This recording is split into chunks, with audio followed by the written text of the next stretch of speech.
ನಮಸ್ಕಾರ. ಇವಾಗ ದಂಟಿನ ಸೊಪ್ಪಿನ ಸಾರು ಮಾಡುವ ವಿಧಾನವನ್ನು ತೋರಿಸ್ತಾ ಇದ್ದೀನಿ. ತುಂಬ ರುಚಿಯಾಗಿರುತ್ತೆ. ಅಮರಾಂತ್ ಸಾಂಬಾರು. ದಂಟಿನ ಸೊಪ್ಪನ್ನ ಚೆನ್ನಾಗಿ ತೊಳೆದು ಈ ಥರ ಸಣ್ಣದಾಗಿ ಕಟ್ ಮಾಡಿ ಇಟ್ಕೊಂಡಿದ್ದೀನಿ. ಇದ್ರ ಜೊತೆಗೆ ಕಾಂಬಿನೇಷನ್ ಏನು ಅಂದರೆ 3/4 ಕಪ್ಪು ತೊಗರಿಬೇಳೆ, 1/4 ಕಪ್ಪು ಹೆಸರುಬೇಳೆ ಮತ್ತು ಇನ್ನೊಂದು ಸ್ವಲ್ಪ 3 ಟೇಬಲ್ ಸ್ಪೂನಷ್ಟು ಕಡಲೆಬೇಳೆ ಮತ್ತು ಇಲ್ಲಿ 2 ಸಣ್ಣ ಈರುಳ್ಳಿನ ಕಟ್ ಮಾಡಿ ಇಟ್ಟಿದ್ದೀನಿ, 4 ಮೆಣಸಿನ್ಕಾಯಿ, ಬೆಳ್ಳುಳ್ಳಿ. ಇದಿಷ್ಟನ್ನು ಒಮ್ಮೆನೇ ಬೇಯೋಕ್ಕೆ ಹಾಕ್ಬಿಡೋದು.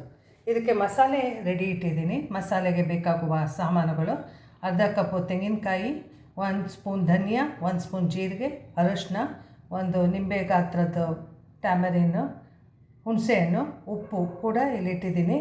ಇದನ್ನು ಒಟ್ಟಿಗೆ ರುಬ್ಕೋಬೇಕಾಗತ್ತೆ. ಮತ್ತು ಸಾಸಿವೆ, ಜೀರಿಗೆ, ಒಣಮೆಣಸಿನ್ಕಾಯಿ, ತುಪ್ಪ ಒಗ್ಗರಣೆಗೆ ಬೇಕಾಗುತ್ತೆ. ಇದನ್ನು ಫಸ್ಟು ಇದಿಷ್ಟನ್ನು ಬೇಯಿಸ್ಕೊಂಬಿಡ್ಬೇಕು. ಈಗ ಒಂದು ಪಾತ್ರೆನ ಕಾಯಕ್ಕಿಟ್ಟಿದ್ದೀನಿ. ಇದಕ್ಕೆ 2 ಸ್ಪೂನ್ ತುಪ್ಪ ಹಾಕ್ಕೊಳ್ಳಿ. ತುಂಬ ರುಚಿಯಾಗಿರುತ್ತೆ.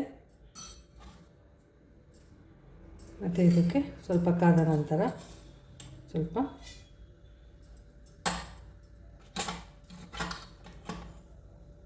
ಸಾಸಿವೆ, ಜೀರಿಗೆ ಮತ್ತು 1-2 ಒಣಮೆಣಸಿನ್ಕಾಯಿ ಹಾಕ್ಕೊಂಡಿದ್ದೀನಿ.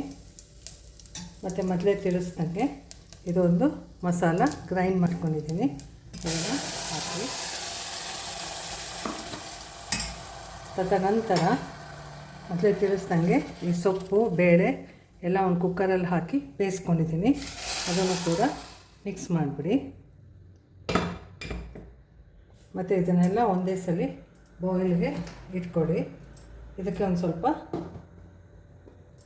ನೀರನ್ನು ಹಾಕಿ ಮಿಕ್ಸ್ ಮಾಡಬೇಕು. ತುಂಬ ಚೆನ್ನಾಗಿರುತ್ತೆ, ರುಚಿಯಾಗಿರುತ್ತೆ ಇದು.